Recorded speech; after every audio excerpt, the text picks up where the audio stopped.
All right, folks, I got one-on-one, so we will go ahead and get started. Welcome to today's roundtable webinar, How to Position Your Business for Success in 2021, brought to you by Clover Imaging Group. My name is Tim Cahill. I'm the Inside Sales Manager with Clover, and I'm going to be your host today. But before I introduce our presenters, I do want to do a few quick housekeeping notes. All of our attendees are in listen-only mode, so if you do have a question, please type them into the Q&A section in Zoom, and they will be answered in the order that they come in. Once a question is answered, the question and its respective answer will become visible to all audience members. The chat sections typically are lively during these sessions that we have, so using the Q&A field will allow me to make sure that all of our questions are answered and responded to. Also, this webinar is being recorded, so if you have a hard stop or if anyone in your organization is unable to attend today, we will provide you with a full presentation recording via email. So with that, I have the pleasure of introducing our panelists today, who likely don't need any introduction. But first is Patricia Ames, who you know is the President and Senior Analyst of BPO Media. Brian Stevenson, President of Footprint Managed Services.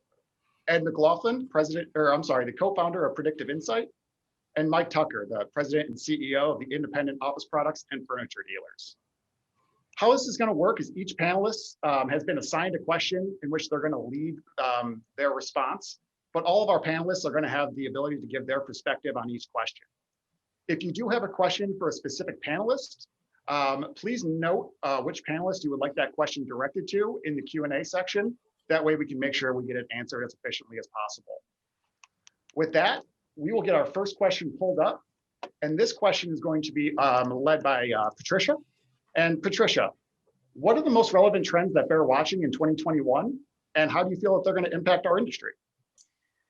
Good question. To kick this off, we actually just finished fielding our annual survey from the dealers on trends. So I have some very fresh data for you. It's actually not, it has not been revealed anywhere. So I'm going to outlay a couple of details to give people an idea of what the channel looks like right now, according to the dealers, and where there may be some changes. So I thought that might be useful to go along with this discussion. So the first trend that I see is the up and down trend, which hopefully is a down and up trend that we will all see. The dealers are reporting that their clicks are, of course, down. Our survey is showing an average of around 15 to 20%, which is pretty significant. 28% of the dealers also indicated that their contract renewal rates are down, which poses a problem that is then ongoing, so is a bit of concern. And then a majority of the dealers, it was a slight majority of 52% said that business decreased more than 10%.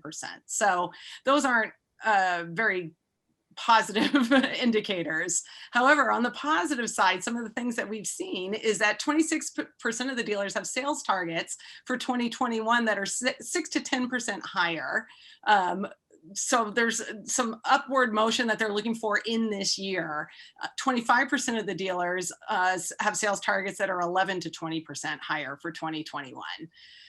The other interesting thing that I saw in the survey was that 64% said that they believe that print will stay really important to their business and still contribute 50% or more of their business revenue and profits, despite the decrease in clicks that we're seeing. So it's a bit of a mixed bag. I'm hoping the down goes up. The next trend that I see from the dealer survey is that dealers are actually indicating that they're looking for some new inspiration. They're looking to add products and services to their lineup to mitigate the erosion that we're seeing from the service and supplies revenue. So the two areas that they're interested in picking up more business in or taking on new just starting new, a new business arm for them are in, believe it or not, MPS. And then the second one is network security applications. And both of these were in a virtual tie with each other as the two most likely additions, according to our survey, which I found very interesting. From the OEM side, I want to touch upon a couple trends that I'm seeing. First of all is, I'm calling it the expect the unexpected. I think there's going to be some things happening. We know that some of the OEMs are on the bubble right now, and we're just kind of waiting for the other shoe to drop, but we really don't know how the pieces are going to interact or fall together. So I think there's going to be some really unexpected events that happen this year in 2020 that are going to be really interesting and perhaps extremely creative and being set up to solve some problems. We were taking a look inside in our analyst side of the business in the last 24 hours at the Xerox earnings report that just came out, and there's some notable items in there. First of all, it's a very jumbled story. From what we can see, 22% year-over-year decline in earnings is not great, and is an indicator that Xerox is remaining a troubled company. They are valued at around 7 billion now. They were probably about double that a decade ago. So the market value has halved in a decade. They are recycling past ideas. They are looking at standing up a separate business arm for their leasing, which they had already talked about back in 2018. They are also talking about standing up a separate business in the software side of things. Now, if you'll recall, Xerox sold off Conduit, which was their ACS software arm in the past. So it feels like they're looking at everything and trying to go back to some things they had tried in the past.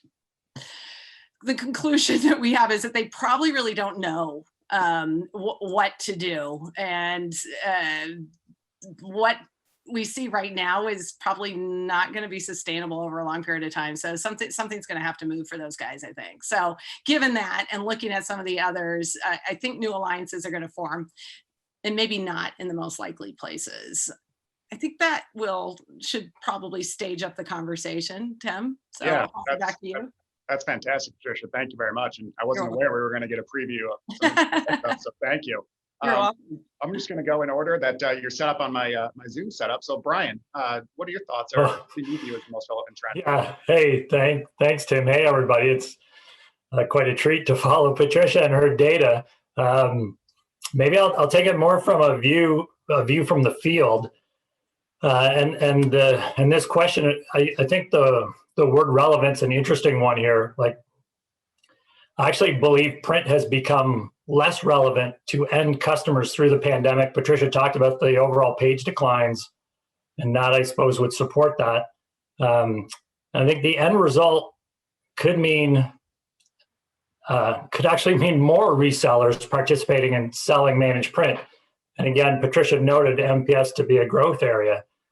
It's a bit counterintuitive, but I think it'll be a case where, call it less is more. There's going to be fewer print dedicated providers in the market. We're already seeing these dedicated print resellers extend into new non-print categories.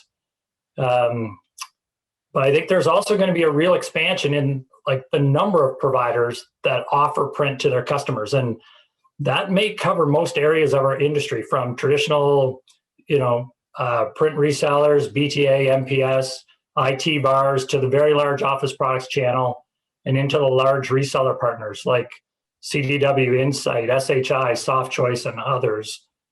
And in this model, I think the participants that will be gaining share will be the ones that have that, sophisticated and strong inside sales force. They have the share of wallet that's expanding, and as print becomes less relevant, I think customers won't seek out a print dedicated provider, but they'll go to somebody that, print might just show up as a secondary or tertiary offering, but they'll still move in that direction. And I guess finally, this Groundhog Day will eventually end, but I think the end customers won't return to what it was. And, and looking at who's got momentum in contracted print today, what we saw in 2020 anyway, it was the resellers that were already stood up as a virtual business. They already had the strong sales engine. And I think that, it's empirical. It's not the same data that Patricia's coming forward with, but I believe the shift to be permanent, Tim. Mm-hmm. Yeah, thank you, Brian. Okay. Mike, I'd like to pass it over to you. Okay, well, this certainly, compared to the rest of the speakers today, is not my core competency, but with independent dealers, the office products group that I mostly have as membership and work with, very few of them are focused on a category.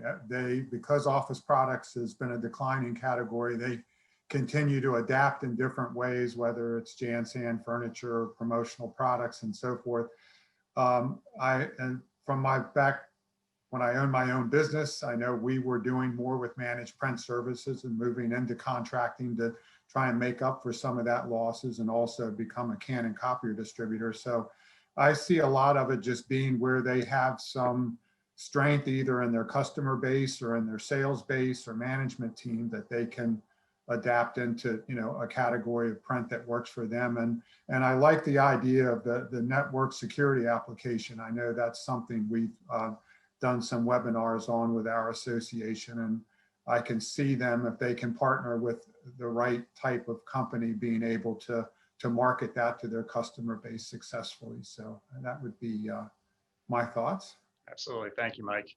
And Ed, so last but certainly not least, what are your thoughts on the trends that they're watching in 2021? Thank you. I think this is going to be a period of evolution we're going to see a lot of different trends developing over the next year. And certainly the whole idea, we've touched a little bit on the process and the impact it's had to print. We're going through very much like what we went through in 2007, 2008, but we're going to go through it a little bit slower. And one of the reasons is that the enterprise organizations haven't really finalized what their processes are going to look like. But one thing we know for sure, that print will not be a major part of the process for remote workers. And there's going to be more remote workers come the end of 2021 than there was in the beginning of 2020. There's no question about it. And what percentage it's going to be, there's been a lot of people predicting it, but I can tell you emphatically from watching and behaving and having conversations with many of the enterprise organizations that they don't really know exactly where they're going to go just yet. Who's going to be in the office, who's not going to be in the office. And one thing for sure, more knowledge workers will not be in the office that were in the office before. And it's going to make a lot of changes. Print is changing because print's importance is changing. It's no longer part of the actual word process or the information process that it was before. Its destination is the shredder. So there is some print that makes it to the end user, usually in the form of a PDF, but the document has to be created. And along the way, while it's being created, prints are being made and then finally end up in a shredder. So what we do with print, the value of print changes, which means that we have to think about how we change our business accordingly and have to become more focused on increasing our efficiency in the back end. We have been a sales-focused industry for decades, and everything that has to do with sales, we're quick to go do, spend money, try it. We're going to have to get a little bit more innovative and start thinking about the administrative impact and how that can influence our profitability and our positioning, because it's not just the profitability aspect of it, it's actually going to improve our market position and our ability to support customers. And expanding into other horizons, if you haven't done it, it may be too late. But certainly we need to start looking at other things besides print, because the value of print will decline, which means that you've got to manage it better. Mm-hmm. Yeah, thank you, Ed. And that's all great feedback. There is one question that's directed, that's following up on this feedback for Patricia. And that's, Patricia, do you have any data on HP as an A3 copier player moving forward, since they are relatively new compared to traditional brands? So we actually have a lot of data on HP in this survey, because we've been tracking them very closely since they bought the Samsung division. And so that is the exact question that we're really taking a look at. We don't have there's an increase of dealers stating that they sell HP. I have a feeling that the work from home exodus created scenarios where there was an immediate need to be placing lots of A4 machines in people's homes. And so there is an increase in people saying, dealers saying that they sell HP as one of their lines. I don't know yet what impact the A3 part of this question has. We have been trying to get some information on that. I do know that HP is having an analyst event next week that I'm going to be a part of, as are some of the other analysts at our house. So I think we're going to find out more on what the kind of longer term strategy is for HP with their A3 products going forward. But it's been a question we've asked at every meeting. We don't really have a clear indication. I think HP knows what they're going to do, and it may be, going forward as planned and everything's the way it is. But there may be other things going on behind the scenes that we're unaware of, and obviously everyone's watching that closely, given the click issues and the exodus and the transfer of prints from A3 to A4. So or just stopping printing. So it's a good question. And so the answer is I don't know. And this next question before we get to our next one, I think was stirred up by Brian's comments. Has COVID caused a slowdown in the roll-up strategy of consolidators like the nationwide BTA dealers, or do lower valuations create even more rapid consolidation? That's a great question. I look at the biggest, maybe the biggest players in this space that were consolidating rapidly over the past few years. A lot of them have kind of finished their story on this. They're into that $300-400 million range, and they're probably consolidating those and cleaning them up, and maybe looking for their next move or transaction around that larger base. I would look more regionally, whether it's from an OEM buying regionally, or it's, there's some really impressive $100 million dealers out there now that are buying share regionally, and they're coming out of the Midwest. There's a couple of them there that are growing nicely. There's obviously a couple up in the Minnesota area, one really big one, but a couple others that are in that $100 million range that are also acquiring. So I think a lot of the top end, MPS, BTA guys that wanted to sell it probably sold. And then COVID's definitely brought a new light forward. I think 2021 will be interesting to see. Like, there's still, I'm here in lockdown Toronto. There's a fantastic MPS dealer located here, mid-sized dealer that didn't want to sell before. And who knows, maybe things change, or maybe they become the next springboard to start bolting on other smaller ones. That, to the point earlier, if you haven't expanded beyond print, and you're a $2, $3, $4, $5 million dealer, then you might be looking to get your chips off the table as quickly as you can. Tim, can I layer onto that a little bit? I do think that some of these purchases that you're seeing right now are opportunity buys that are coming up, and maybe they're different players that are buying than what we've seen in that big cluster of M&A activity in the past. Another thing that is happening is this push to virtual is allowing some of these larger regional dealers to perhaps expand their geography, because they can remote offer services and set up some kind of a network for the few times that they need something in person. So I do think that might be a trend going forward. It may actually allow some of these larger regional players to expand their map across the nation in a more efficient manner. So, very good point.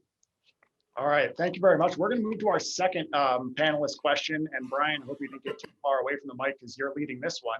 What or where are the biggest opportunities for dealers, and what do you view as the biggest challenges? Okay, well then, I think I can start by saying it's obvious we're in a period of incredible innovation, disruption, and the economy that's, that we're going to see in 2021, 2022, it's going to look really different. And, much of this change, including social change that's obvious and apparent, will be good. I think from an industry perspective, no longer are we that frog that's slowly being boiled, right? Literally, like we were thrown into that pot of scalding water March 25th, and we needed to figure our way out. And many dealers have. Like, I look to the most progressive dealers. I love their refreshed mindset. I love their elevated risk tolerance. One of my favorite dealers I was speaking to last week, he said that if he'd sell false teeth to his customer if that's what they wanted. And dealers like this have been quick to react, and they've seen significant success in new lines, whether that's PPE, safety, janitorial, and obviously Mike can speak to that much better than I. And hey, Tim, like Clover's a great example of a company that, quickly added PPE to backfill lost revenues. And so I think all those things are really relevant as a backdrop. Now, if I was to look maybe at the, maybe on the downside. So if I could say there were two challenges, one internal and one external. So if you thought of a SWOT analysis or a SWOT perspective, this probably sits under that weakness bucket. And that's going to be shifting the sales strategy to, I think, one that reflects the new reality. Can dealers figure out how to sell virtually fast enough? I had my initial upbringing was with Lanier, and then I spent 5 years heading up the office products business for Pitney Bowes in Canada, my very early days in this industry. And it's not a myth that a significant percentage of the industry has followed this wine 'em, dine 'em, sign 'em approach to selling. And that's over, right? It's clearly over. And so can these providers shift to a value-based selling motion quickly enough? And if it's anything like the dealers I work with, like 2020, it was definitely a decline in terms of new wins and their ability to access a customer or a prospect. And the second challenge, I think this sits more around a threat, I guess, in your SWOT, and that is the reality that print will never matter as much to the end customer as it did in 2019 or before. The environment's rapidly decentralizing, security and safety trump everything. If you only offer print, do you offer enough value for the end customer? In some situations at the enterprise level, the upper end of the mid-market, yeah, absolutely you do. But in other situations, I doubt it. And so that's one of the reasons why I believe, we're about to see a significant influx of new resellers entering the contracted print space. And that might be more where the opportunity lies. OP resellers, IT VARs are all winning new MPS contracts at a pace much faster than they ever did before. And I don't see that slowing down anytime soon. And quite frankly, it doesn't matter that they outsource their MPS to another partner.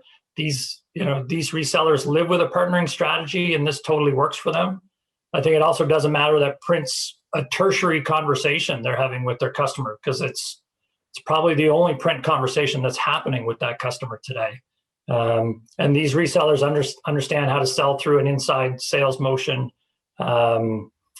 So I think I think those things are all really important. And, the other one, maybe specific to traditional print, and personally what I'm seeing or what we're seeing in terms of real expansion, I look at Xerox and other OEM agents that are becoming HP authorized. They're outsourcing their non-Xerox MPS opportunities to a third-party partner, and they're wrapping hundreds of machines under contract. And for some of them, this is survival. And I think independent dealers have that innate ability to survive. So, so I think that's primarily it. And, for other dealers that are out there that may already be on the A3 side and the MPS side, your next concentric circle could, if it goes beyond outsourcing MPS or securing an A3 line, obviously barcode printing is booming, 3D printing is clearly growing, and other managed services out there are definitely developing and are options. So that's maybe my perspective on it. But I think any way you look at it, there's like there's never been a better time to make a decision and to jump out of the pot, literally.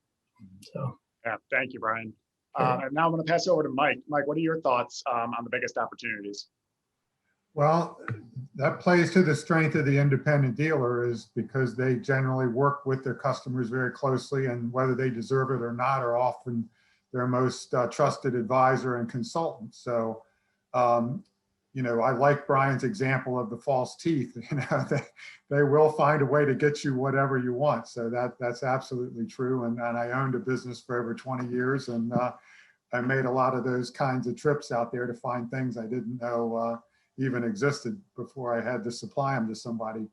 But I think that, you know, you'll see a lot of them trying to do what they can to help support the work from home movement, whether it's, you know, laptops, whether it's ergonomic products, whether it's seating, whether it's, you know, other things they need to function effectively in their new office environment. But the challenges that come with that are going to be significant, because now you're dealing with more small orders, sometimes to residential locations, which doesn't play to the strength of trying to consolidate your order size and you know, supply the whole office on a, you know, much more efficient manner. And then, you know, the new products that, you know, are in demand now, do the dealers have the supply chain and the relationships and with the manufacturers and distributors in that industry to do what they need to do? So that would be my perspective on that. That's an excellent point. Ed, what are your thoughts? It's an interesting question, because I think the opportunities are, and some of the biggest opportunities are really are across the entire industry and across the country, probably the same. Really need to diversify your organization. You be into, if you haven't shifted to doing some more IT services and other types of services, you really need to be there. And if you're already there, you need to really get focused and learn it and actually make it a serious part of your business. We're in a mature industry now, and it's not uncommon that you now have to become, from a transactional perspective, which we still are very, very transactional as an industry. We've got to become account centric. We need to become customer intimate, understand exactly what our customers' needs are, and where our knowledge fits, we have to become someone that helps them improve their business and their competitive advantage through the services that we offer. And that's where the opportunity lies. And it's different geographically. As we go across the country, that's where the variances will probably break out a little bit, particularly as it comes to the challenges, because the challenges are going to be quite different as we go across the country. In the areas that have been most affected by shutdowns and things of that nature, such as New York and California, it's significantly different, both in volume loss and the impact and the things that they have to focus on, than it may be in some of the states that were less affected by shutdowns. But across the industry, we're all affected by the fact that paper as part of the process has changed, and it's changed permanently. The other aspect is A4, some people talk about it as being sort of a revolution to A4. In fact, it's been an evolution to A4, and it's been there for quite some time. I remember giving a talk back in 2009, stating that A4 was the fastest growing part of our industry. In fact, it was the only segment that was actually showing increased placements. That trend has continued from 2010 on forward. It hasn't changed, but it's getting faster now. What's kept it slower in our piece of the business has been commission structure. Commission salesmen weren't as inclined to sell these products. We have to get over that. We have to look at how we compensate people to make sure that we reward the right things, because it costs less to service the A4 than it does the A3. And we have to start thinking about, what does it cost to service? What's the total life cycle cost of this product? And how can we help our customers? I don't know that a need exists at all for a black and white A3 device. very candidly. I don't know that there's a place out there that actually needs it. So we really need to rethink our sales organization so that we can become more focused on presenting the right products the right way and compensate our people properly, which may mean get away from the transactional model that we've had for so many decades. Excellent point. Thanks, Ed. And Patricia, what are your thoughts on the opportunities and challenges for 2021?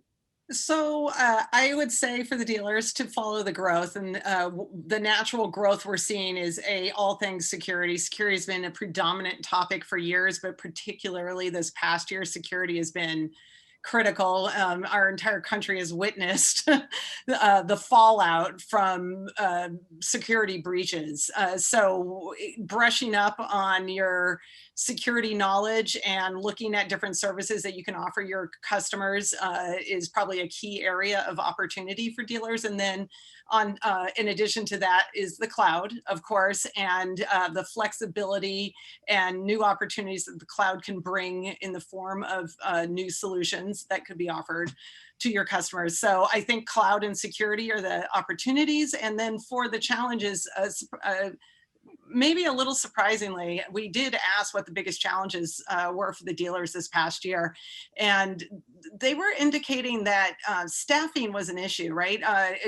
Right sizing staffing, but then getting staffing back into the office when they needed them there, coordinating a hybrid work environment. All of those have created large headaches for the dealers this year. And a lot of bandwidth has been spent in trying to figure that out. And it doesn't look like there's any resolution to those issues yet either. So I think that's going to continue to be part of the struggle this year. And the other large challenge was keeping their employees healthy. A lot, it came down with COVID. So there were, clusters and then isolation and quarantining, and it affected the flow for a lot of dealers. And I intuitively, of course, that makes sense, but I don't think that I anticipated that response to that question. So it is a real thing. So I'd say those are the noted opportunities and challenges for the dealers in this next year. Yeah, thank you, Patricia. And Mike, your response actually generated a question. I think you may have answered it already, though. It says, if the future of work includes more and more remote workforce, how do dealers leverage this trend, and how do they support single users working from home? You mentioned a few different areas that they can support, correct? I think that might be the silver bullet, the question that everybody would like to answer, because when you're running a distribution business, it's difficult. And the more you can fill your trucks up and limit the number of stops you have to make to empty it, the better off you are. And that's been a challenge for dealerships for a long time, as people, especially using Amazon and getting used to placing smaller and smaller orders and expecting them to show up the next day. So that significantly adds to the distribution cost. If you have it in your warehouse, is it still financially viable to do it on your own truck, or do you outsource it to a delivery service or a courier or whatever? So that's just a real challenge in trying to figure out how to balance that with your overall business and the different categories of products that dealerships are now finding themselves involved with, just because of all the changes that are happening. Agreed. Thank you, Mike. And Ed, I believe your response generated this one regarding the whole A3 versus A4 discussion. Does a business user really need A3 at this point? Pre-COVID, you mentioned that A4 was already gaining market share, and A3 seems less desirable post-COVID. Excuse me, let's just swallow dust. Oh, sorry. I think that simply stated, yes, they still need A3. For the office print, for most of the office print that's going to be done, really A4 is going to do the job. I'm sorry. But there is going to be application for A3 where it fits. And there still is a large print, oversized print done in color. And as the color applications as you start to run into more and more color applications, then the A3 is going to be a requirement. But for the most part, for the vast majority of jobs, A4 will do the job. And the problem, there's another problem also, and that lies with the OEMs.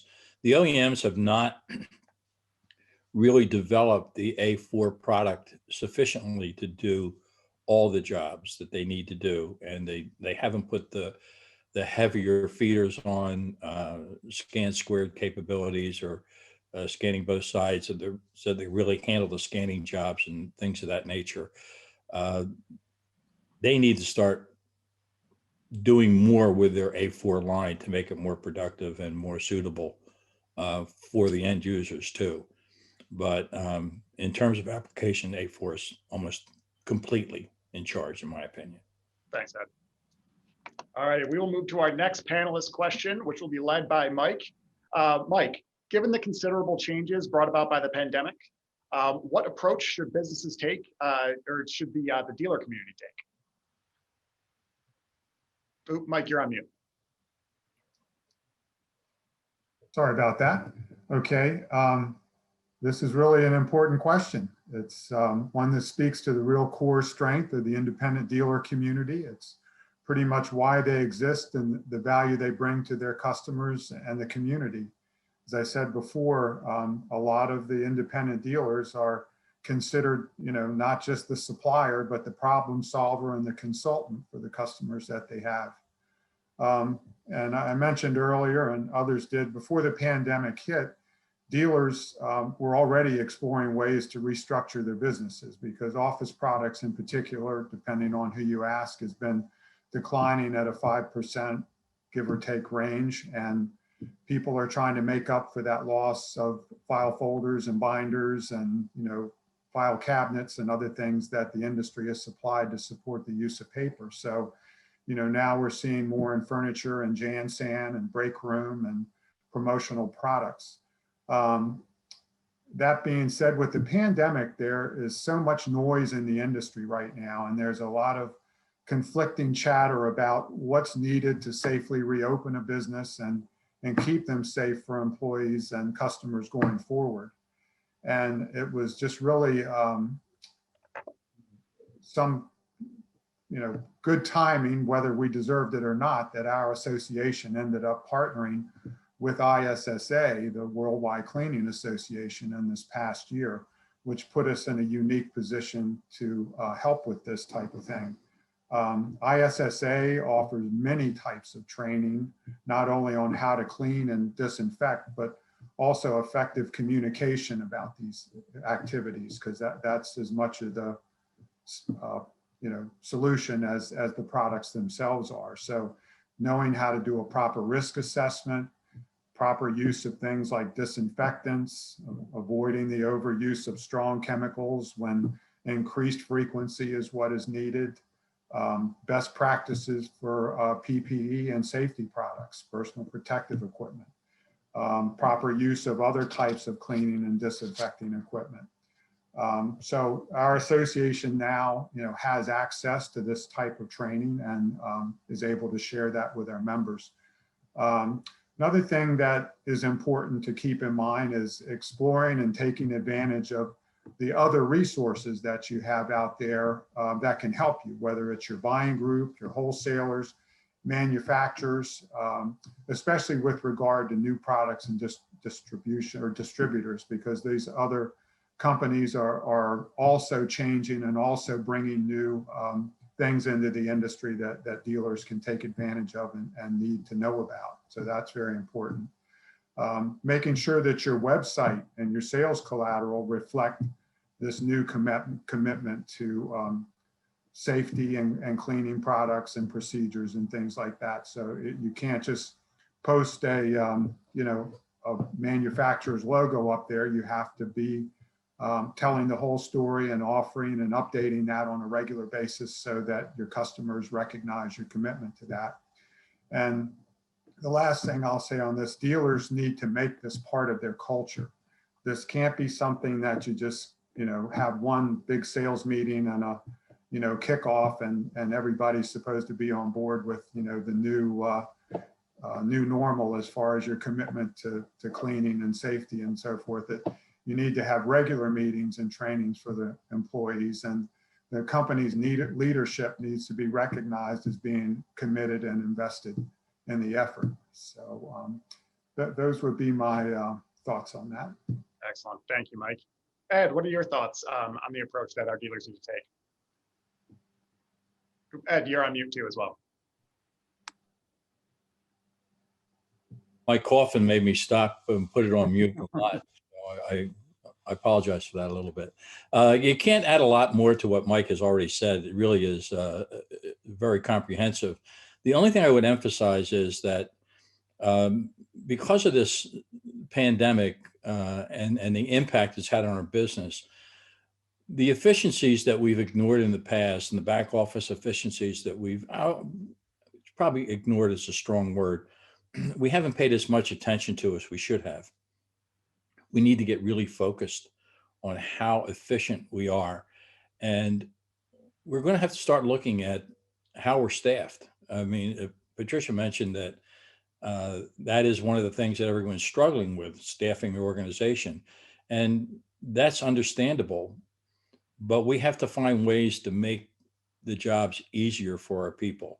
And we have to become much, much more productive in what we're doing. We need to rethink our sales organization, as we said before, and their effectiveness and ability to get to be effective on a remote basis as well as they were on a face-to-face, on a person basis, because it's going to be with us for a while longer.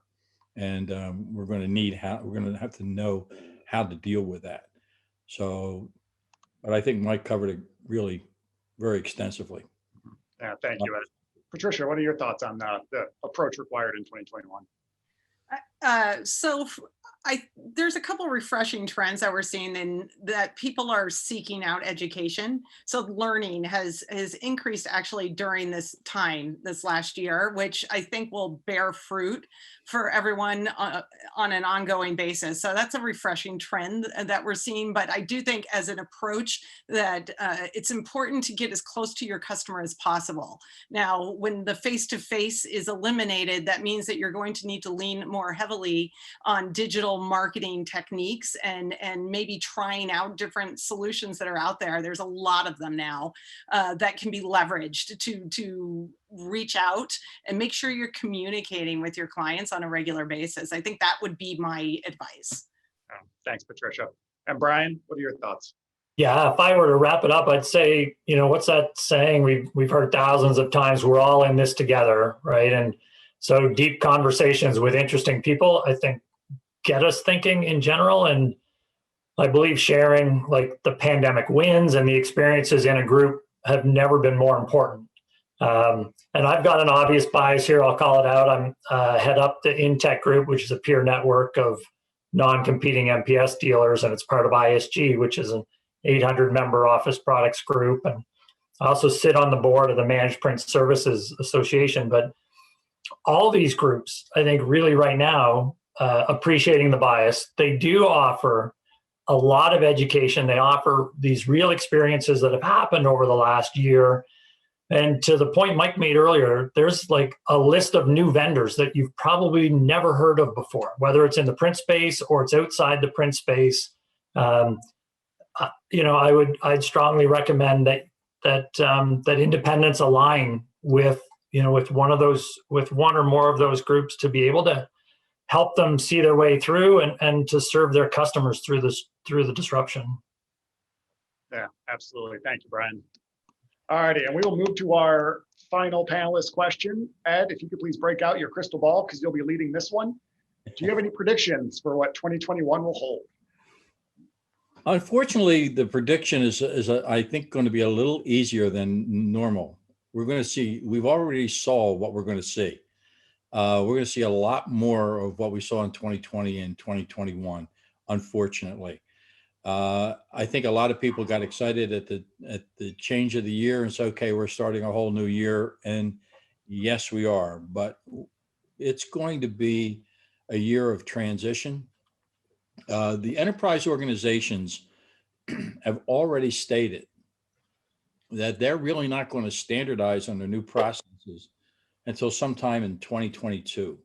And in fact, most of the knowledge workers are not even destined to be back in their offices, if they're coming back at all, until 2022. So we're going to have a whole year of transition of the way that we go about doing things. And as I mentioned before, as they're starting to build out these processes, it's only fantasy in our mind to think that print is going to have something more to do with processes that support more remote workforce than they did when they were in the office. So print's going to be less concerning as that standpoint. The uprise is going to be in security, as it come up a couple different times today. And security is at the heartbeat of everything. And we've seen that actual attempts to penetrate things have been happening at about a 50% increase rate. No expecting that to change in any way, shape, or form, mainly because of the lack of security risks or lack of security that would affect the home network. And so we're seeing more phishing. We're seeing a lot more types of penetration of networks and things of that nature. So focus on developing good security practices, protocols, and services around that are critical going forward. So we'll see significant increases in that. In terms of actual print and print applications, it's going to be very much what we've experienced in 2020 before we see the cloud rise, I'm afraid, before we see it in 2022. Thank you, Ed. Patricia, I'll push it over to you. What are your predictions for what 2021 will hold?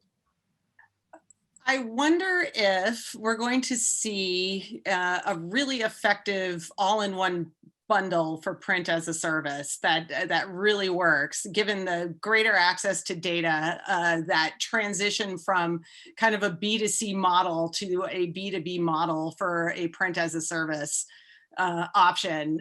We'll see. That's one thing I'd like to keep an eye on. And then the other prediction is that print isn't the only answer. And I think we're seeing that. We're seeing the desire from the dealers and the resellers to look for ancillary products to add to their portfolios. There's obvious reasons they need to do that, but the more emphasis and growth that comes out of those additions will prove that print isn't the only answer for folks. So I think those two are my predictions. And then I also predict on the positive side, and I'm hoping this becomes the case, that the outreach and support from the OEMs to their dealers will increase. They will start supplying more marketing services to their dealers, perhaps sharing some data that they're gathering from their direct operations, showing them where there's opportunity.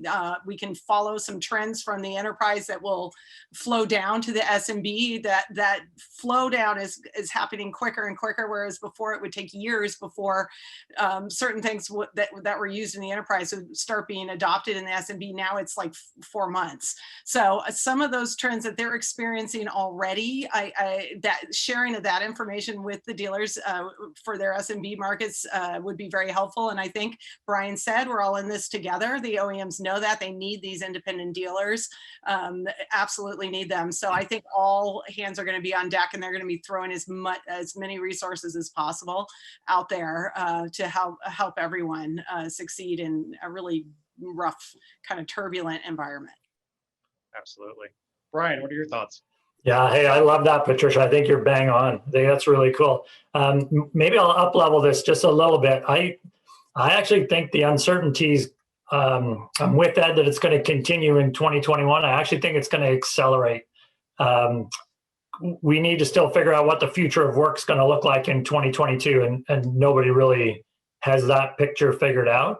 And then beyond that, like, I think the massive political disruption that we saw in 2020 has set the stage, and I think this is real, whether it's equity, climate change, and transparency. I think those three things are going to be really relevant in 2021. And I think that applies to the imaging space. Like, we're seeing, so personally, we're seeing a lot of companies that are adding a CSR component to their purchasing decisions. Like, literally right down to the toner cartridge. If it's a single-use plastic that can't be recycled, it won't be a consideration. It doesn't matter the price, they won't buy it. They'll demand their vendors use products that minimize impact on both landfill and carbon emissions. I think that's here to stay. As it relates to transparency, I think customers are going to be ultra concerned about the health of their employees. Mike mentioned that earlier. And if we drill back down to a toner cartridge, several studies out there that raise some alarm bells around compatibles or clones or new builds, whatever you want to call them. And I'm clearly not here to promote Clover or HP or any other manufacturer, but if you've been selling against new builds, I think you're in a better position to compete. If you've been selling new builds, I'd say be aware of the data and be transparent to your clients, like no secrets anymore. And from a social perspective, this might be more of a hope than a prediction, but I think our industry needs to start to become more publicly diverse. The loudest voices all look more or less the same. When we founded the Managed Print Services Association 10 years ago, I was part of that, and so were 11 other white men.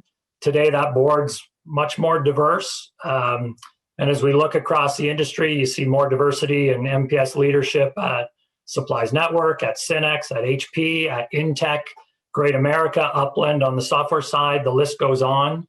I think elevating these voices are important for many reasons, not least of which it's the right thing to do, but it's also critical to attracting that next generation of leaders and the innovators into our industry.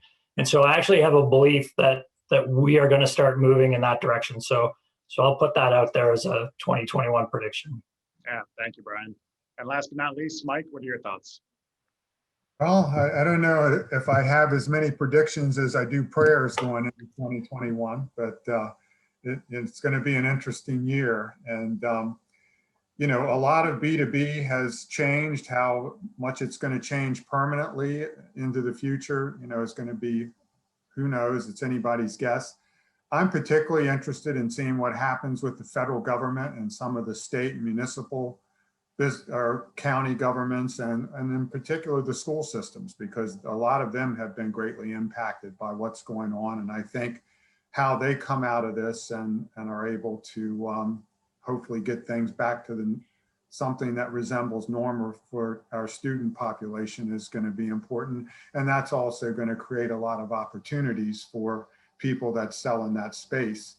And I think that's a key is being out there and having a relationship with your customers and your finger on the pulse and being able to recognize unique or niche opportunities as they come up. And I think companies that, are listening and paying close attention and react quickly are going to be able to find a lot of opportunities to, as I said earlier, to help companies reopen, but more importantly, keep their customers and their employees safe when they do reopen. So that wasn't as much a prediction, as I said, as my hope for all our industries. So. Yeah, absolutely. Thank you, Mike. All right, so that's the end of the formal questions that we have. I'm going to use the Q&A time, so we do have a few minutes left to go through a few of the open questions. Luckily, a lot of them are directed to specific panelists. Patricia, the first one's yours. Regarding the content that you presented earlier, the decline in clicks that was indicated 15 to 20% seems a little bit low. Is there any breakdown by region, or are these projected future numbers? Yeah, so there's a couple of reasons why they may seem low. Ed brought this up, as a matter of fact, earlier, but depending on which region you are in, you're going to be experiencing the pandemic differently. A lot of it related to the shutdowns. The hardest shutdowns have been on the East Coast in the New York, New Jersey, Boston, Massachusetts area, and then on the West Coast with California, but also Seattle and Oregon, Washington and Oregon. So dealers in those areas are going to have different a different impact than perhaps parts of the Midwest that never really fully shut down at all. The other thing that's impacting those figures are which verticals the dealers happen to serve, right? Some verticals have been in and operating the whole time. I think medical might be a good example of that. But education has been drastically affected. There's been more printing and less printing in the education sector. So it really is dependent upon the dealer, where they're located, but also what verticals they're involved in. And it is just an average, but that's so far, that's the average range that we're looking at. So there's definitely some that have had far worse of a performance, but there's also others that have seen less. So. Yeah, thank you, Patricia. Our next one is for Brian. If and when COVID abates, what will the future of MPS look like? Do you believe that it'll ever rebound to pre-COVID rates? Or is the mix of in the office and work from home or work remotely going to have an unrepairable negative impact on worker printing? Yeah, hey, that's awesome question. I'd love to go deeper on this one with whomever pushed that out. I think managed print becomes way more relevant, and I think contracted business, which we've seen really springboard in 2020, continues to elevate. So from the very low end, the work from home, you can look at Instant Ink from HP. That's going to cross 10 million users in 2021. It's an unbelievable number.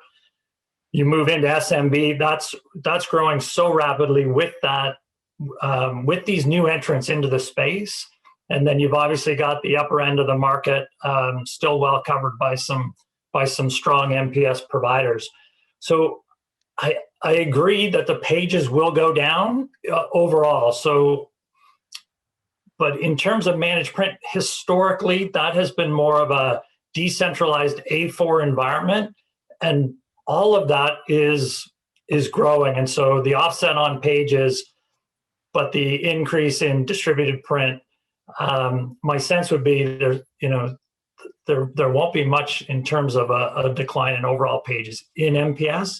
And so it's probably still a great time to look to contract your customers and wrap them up. Yeah, thank you, Brian. Next one's for Mike. Mike, our dealer community has many outstanding companies. However, certain dealers seem to find a way to excel even before and during COVID. From your perspective, what are these quote unquote superstar example dealers doing, or what are some traits or practices that enable them to remain successful? Good question, very good question.